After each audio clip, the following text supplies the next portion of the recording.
Welcome, ladies and gentlemen, to Random Wrestling Talk, episode number 11. I think today I'm just going to discuss some random stuff about anything, really. Hence the show named Random Wrestling Talk. Going into some of the things that have been going on within WWE's overall scheme of stuff and what they're planning on doing, such as like on SmackDown Live with the WWE Championship, what's going on with Sasha Banks, things of that sort. I think I want to touch on those subjects. Kevin Owens' situation, he actually was supposed to be a secondary face on SmackDown Live, while Roman Reigns was their number one babyface. He kind of represented the average Joe everyday person, where he was kind of, chubby as he always has been, but is a great wrestler and represents a blue-collar working people. His finishing maneuver would have been a Stone Cold Stunner. My attitude on that subject that I read about on NoDQ.com, I think the source was off of Dave Meltzer, and their broadcast that he has with Andy. I forgot his last name. I'm sorry about that. But yeah, he basically stated that Kevin Owens was actually going to be a secondary babyface on SmackDown Live and represent the people as a blue-collar worker. I don't have anything against that idea. The only thing I had an issue with is him using the Stone Cold Stunner. That move does not belong on anybody but Stone Cold Steve Austin himself. He perfected that move. He made that his move, his part of his persona and his move set altogether. So with that, I don't agree with. I think that is the worst thing you could possibly do with Kevin Owens. His pop-up powerbomb was the move that he should be doing in WWE. That's what made him famous. Number one, it also got him noticed when he powerbombed John Cena through the NXT Championship and powerbombed him right on top of that title. I think, it was the NXT title. He stomped on the U.S. Championship when John Cena was U.S. Champion at the time.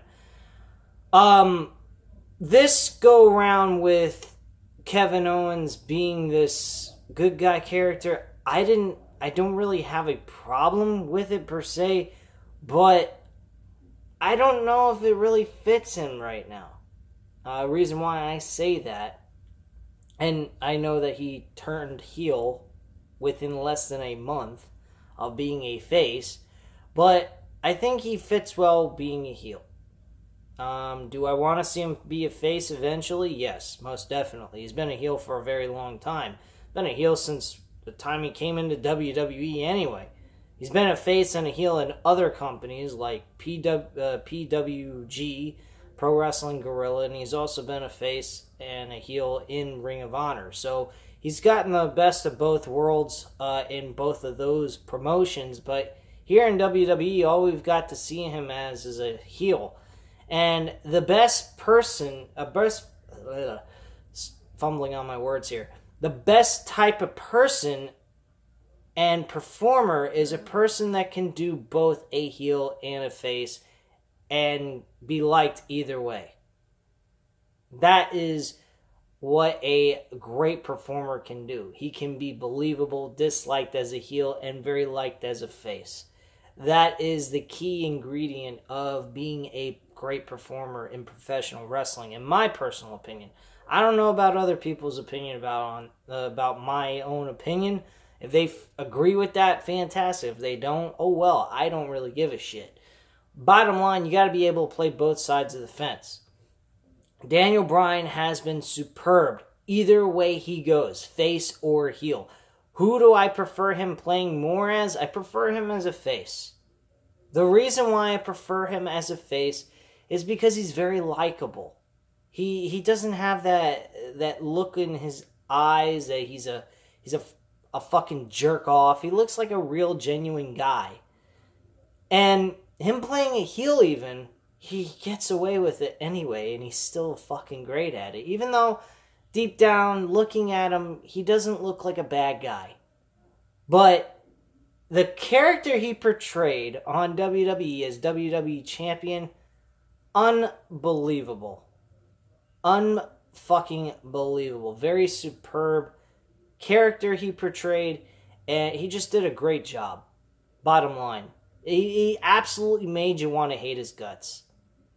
And that's what I look for in a performer. If you can be great at both ends of the spectrum, being a heel or a face, you've done your job. You are going to be a Hall of Famer at some point in your career. Kevin Owens, on the other hand, I actually feel bad for him that he has to work in this horrible situation where he's trapped in a heel face type of situation. They made him look like a buffoon, not this past SmackDown, but the SmackDown before, which I watched for a few moments. I couldn't get into it. Kevin Owens being part of the fucking New Day is just downright disgusting. So I really didn't particularly care for that very much. Kofi Kingston, I'm very happy for him. I really am. I am happy that he got to be a world champion finally. After all these years. He's been looked at by lots of people saying that he was a great performer, and he was. And he still is, but his gimmick is just, it's got to go. They need to evolve New Day and make them a more serious faction. And I don't think Big E leaving the New Day, turning his back on Kofi Kingston, which I did read about, could possibly happen in the near future when he comes back from injury. I hope that does not happen because, quite frankly, him, Xavier Woods, and Kofi Kingston as a team, I love them together. They're really great. They just need something to change and evolve their group. Their faction needs to evolve a bit more. If you look at Undertaker's career, over the 20 plus years that he performed in the WWE and still is here and there, he evolved his character. He went from being the dead man to being the Prince of Darkness to being the dead man on the motorcycle, the American Badass. He cut his hair to make himself look different. He had shorter hair at the time in 2002 all the way up to 2003, I think. But he evolved his character little by little. Every year or so, he always kind of slightly changed something about the character. That is what the New Day needs to be. They need to be something that slightly changes their character. Now, they have done that. They went having a trombone. They made their own idea of a cereal type brand. Then they've got pancakes being thrown in. But they're off the wall, crazy, Looney Tune, not main eventing type of gimmicks. That is like, they might as well give Fandango a run with the belt. Because the guy's not a bad performer. Tyler Breeze ain't a bad performer. But their gimmicks are like the fucking New Day. The New Day's gimmick is too goofy. If you want to be main event quality, there shouldn't be any goofiness. Comedy, yeah, here and there. You want to throw comedy in. Fine, to make it, comic relief and give people some good laughs here and there. But to play off-the-wall gimmicks and goofy characters? No. That's just dumb. Even in the Attitude Era with The Godfather had a great gimmick. He got people to sing along with him, say the same rhetoric that he said. But the one difference is that he was a goofball his own self in his era. And the reason why I say he's a goofball in his era is because he's playing as a fucking pimp. Glorifying the fact that being a pimp is a cool thing. And really, it technically isn't. They have hoes and shit like that. You can't have a guy like Godfather, even if he was a superb performer. You could not have him as WWE champion. That's like slapping Triple H, The Rock, and Stone Cold Steve Austin all in the fucking face. Simultaneously, like they're the Three Stooges. But bottom line, New Day needs to change their character, their gimmick. Yes, they need to be New Day. They need to be a new day of a new gimmick and change and, evolve their gimmick altogether. And that's what I feel on that. Kevin Owens, on the other hand, he needs to evolve from being a heel to a face. I want to see how he does as a face. I would like to see how he is different compared to his heel-like character. Besides all the bullshit of what he does in the ring, is he cheating his way to win and all that BS? Maybe they could make him do an Eddie Guerrero type of gimmick. Make him do whatever it takes to win, but yet still be beloved by the audience. Anything, to be quite frank with you. But Kevin Owens being a heel, I'm okay with it because he does the job very well. But they need to give him a run with this title. Seriously, they need to make him the WWE champion. Because this situation with him not being WWE or Universal Champion is downright disgusting already. This guy had a Universal Championship run that was disgusting. It was the lamest run of any WWE champion I have ever seen. I don't know, maybe somebody else had a worse run than he did as a Universal or WWE champion, but quite frankly, in the most recent years, at least since the second time that the brand extension came about, he probably had the weakest title run of them all. Bottom line. Weaker than Bray Wyatt. Bray Wyatt's title run was a fucking joke, but not as bad as Kevin Owens. At least Bray Wyatt came across very serious. Bray Wyatt was a fucking cool character with his build-up with Randy Orton to WrestleMania 33. There was something there with that build, at least, with his opponent.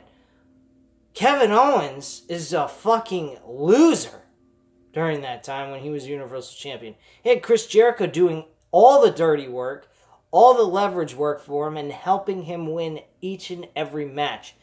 Seth Rollins beat him more times than you can count on your fucking fingers. It was a downright disgusting thing and a horrible run that they gave Kevin Owens. I think it was absolute crappy to do to him. Bottom line. Speaking of somebody being mistreated and treated like shit, most importantly, is Sasha Banks, and I could even throw Bayley into this scenario. The reason why I say that is because what they did to Sasha Banks and Bayley with that WWE Women's Tag Team Championship run sucked. They got a nice little build, I felt in my own personal opinion. They gave them a nice little build. They had them as tag team partners, showing them having conflict with one another, having differences of opinions like every other friendship would have, and eventually overcoming them and keeping them together. I thought that was a very neat role that they did with these two women. Now, what they did in the aftermath of giving them the championships was a totally different story. And quite frankly, what they did to them was fucking retarded altogether, because they could have made it as singles competitors or a tag team partners.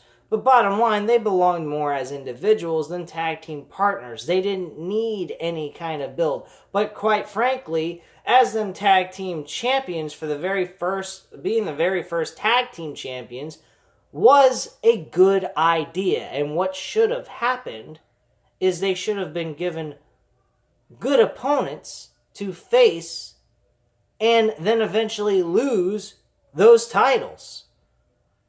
And I think what they did to Sasha Banks and Bayley was a downright disgrace.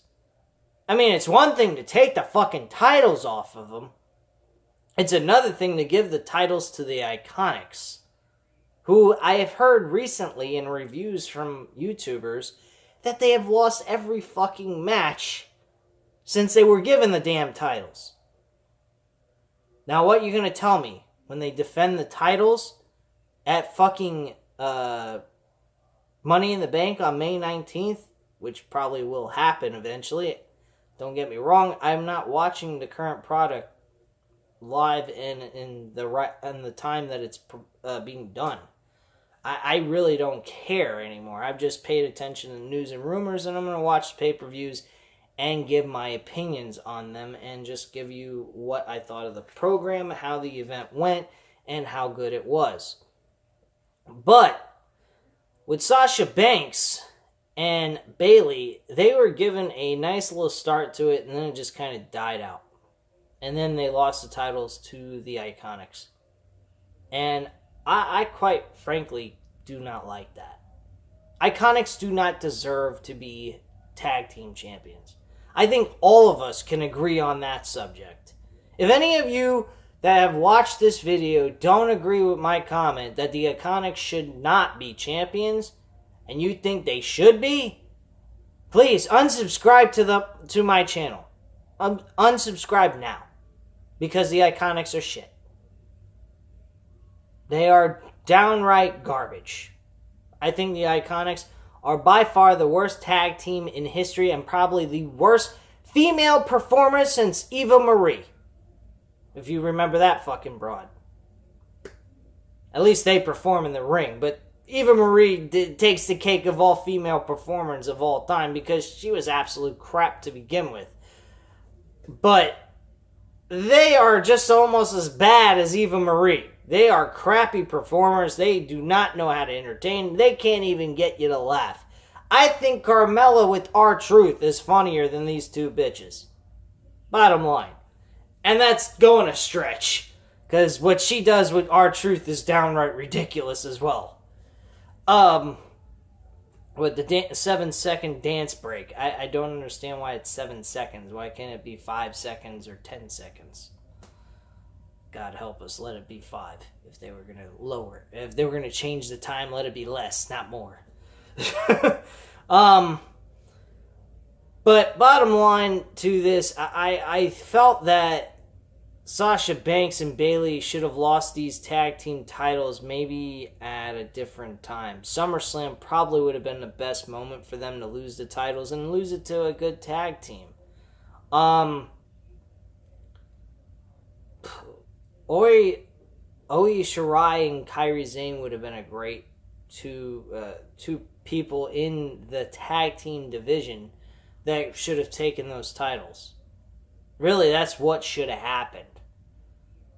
I mean, we're talking about the tag team titles being defended on any brand. Raw, SmackDown, or NXT.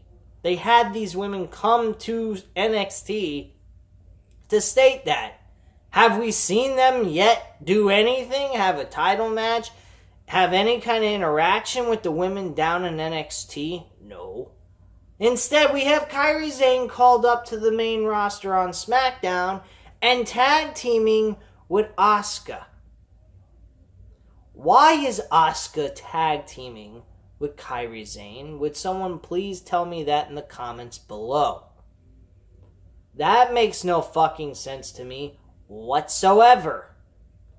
For them to be tag team partners is retarded. We just saw Asuka as a damn WWE SmackDown Women's Champion and unfortunately lost it to Charlotte. So, I don't know on that. Sasha Banks right now is taking a back seat and not wanting to fucking perform for WWE. I give her kudos for her decision. I think what she's doing is a great idea. Because I think what the WWE is doing to Sasha Banks and Bayley is a fucking joke. Now, from what I've heard on reports and rumors is that WWE wants to grant Sasha Banks a Money in the Bank contract win. Great. What are they going to do then? Have her cash it in and lose? Or are they going to make her cash in, win the title, and retain it? At least one time. I mean, they could do a great story on that. building up 4 weeks into a pay-per-view as her being women's champion whenever they decide to make her cash it in. That would be a fantastic idea. You go ahead, you have Sasha Banks win the damn women's championship off of Becky Lynch. That's who should be the person to take the title off of Becky Lynch. That should be Sasha Banks. Sasha Banks should win the Money in the Bank. Beat Becky Lynch for the damn women's championship by cashing it in. Now, how does she cash it in? That's a good question. My answer to that is do a Rob Van Dam. Or a John Cena move. Actually have it scheduled. Make her face Becky Lynch one-on-one at a pay-per-view and make her win. Great story right there, all rolled up in a big fucking bow for you. 4 weeks right there, nailed. Then you got another 4 weeks, nailed, trying to use the idea that Sasha Banks probably will not retain the WWE Women's Championship. That's where they need to go with this. And have her retain the championship. Honestly, here's what I would do. Have her win the women's Money in the Bank briefcase at the pay-per-view this year. Have her not cash in at all for the whole rest of the year. Wait until a month before WrestleMania. Have her cash in the title by saying that she wants to cash in. And then get her win, because she's won the title before. She had an amazing championship win over Charlotte Flair back in 2016 on a Monday Night Raw episode before SummerSlam. And it was a great matchup. I actually watched that recently. So, yeah, don't get mad at me. But anyway, you guys might be saying, well, why are you watching 2016 wrestling episodes that you thought were crap at the time? I'm rewatching it, and I'll tell you the truth. It's a lot better watching it, pre-recorded. It was already done, and you get to watch it on the WWE Network, and you can skip through all the annoying, nauseating bullshit that's put on TV that you see on a 3-hour show, and move towards the things that you're interested in. That's why I do that. So there you go. There's your answer.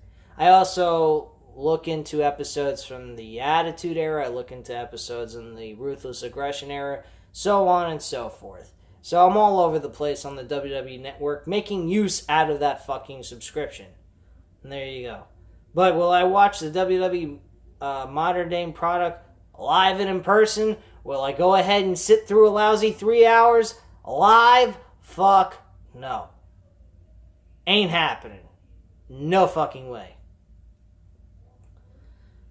So, going into all that, Sasha Banks wins the Money in the Bank ladder match. She cashes it in, like Fastlane, Elimination Chamber, whatever is before WrestleMania in 2020. And then at WrestleMania 36, she has her big moment where she has her first championship defense, and she retains her title at WrestleMania. That's how I would do it. Plain and simple. Now, moving into something else. And I think Becky Lynch should have a fucking long-ass title reign leading into WrestleMania. Whether it's with the Raw Championship, which I think if she's going to lose the title to anybody, she should lose the SmackDown title. If those titles aren't unified as one, then she needs to lose the SmackDown title and have the Raw Women's Championship and go to Raw. So she and Charlotte stop butting heads with one another, and they put an end to all this bullshit. So getting straight into Becky Lynch's situation, she's defending the title twice in one night. The Raw Women's Championship against Lacey Evans, and the SmackDown Women's Championship against Charlotte. Now, Becky Lynch and Charlotte have reached a breaking point with each other. They're both the top of their game. I don't feel that there is any room for both of them on the same show. There's no need for it. They need to use these women to help build and get people notice on the women's division from both brands. If they're not unifying the titles as one, that's what needs to be done. Now, if they go the route of giving the titles to both Charlotte and Lacey Evans, I'm done with WWE.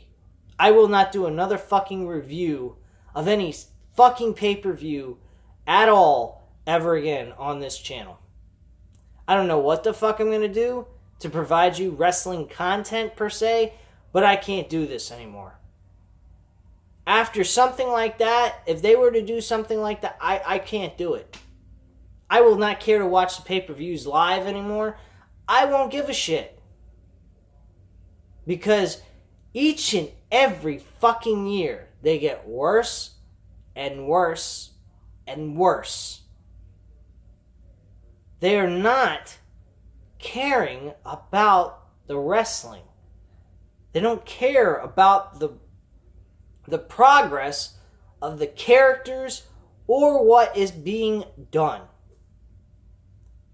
Becky Lynch is the top-notch women's performer in WWE.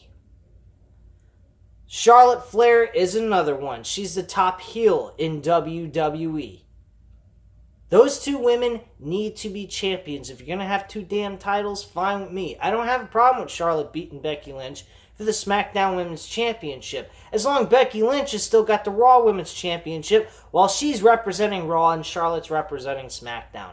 I have no problems with that. There is no problem at all with it. They're both the top-notch women wrestlers. If you take away Charlotte, you take away fucking, what's her name? Ronda Rousey, and you take away Shayna Baszler. If you were to move Shayna Baszler into Raw or SmackDown, then you got another big top-notch name. But you take away Ronda Rousey and Shayna Baszler out of the WWE, those are the two best women in professional wrestling. At least in WWE. Sasha Banks, she should be. She should be a top-notch performer, but she's not. Bayley, she should be a top-notch performer. She's not.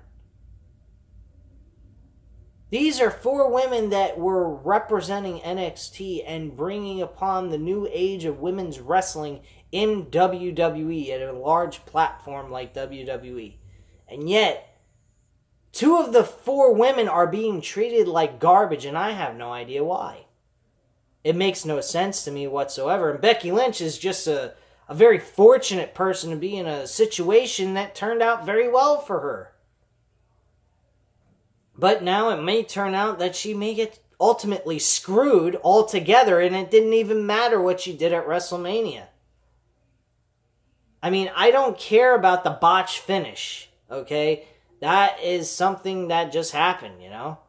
And quite frankly, the botch finish really came from Ronda Rousey. She wasn't supposed to kick out. The whole thing was her shoulder should have been on the mat, and she kind of kicked her shoulder up and fucked up the finish. So that was on Ronda Rousey, not Becky Lynch. So there you go on that. But yeah, that's my personal opinion. I'm sticking to it. You don't like my opinion? Leave your comments and opinion down below. Let me know what you think. Tell me why you disagree with me. I'll get back to you on that. Hit the like button if you like this video. Hit the subscribe button if you're not already subscribed to the channel. And have a great night, guys. Bye.